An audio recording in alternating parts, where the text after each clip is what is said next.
ás veces penso que o extraño sería que non me interesase pola literatura, porque tendo dous pais que son escritores, escoitando sempre falar de libros na casa, ver os mesmos libros, a verdade é que sería unha excentricidade que non me dese por aí. O meu irmão que é músico deulle pola música, tamén podía ser, non? A poesía ten moito que ver coa música. Así que para min a relación cos libros e coa literatura é unha cousa moi natural, moi da casa.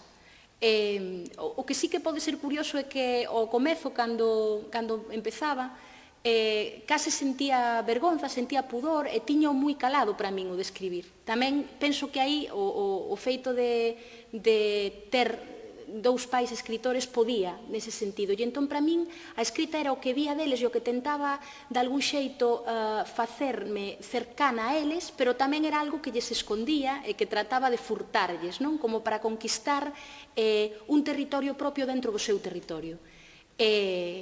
Bueno, é así, agora xa podemos dicir que somos 3 que escribimos na familia.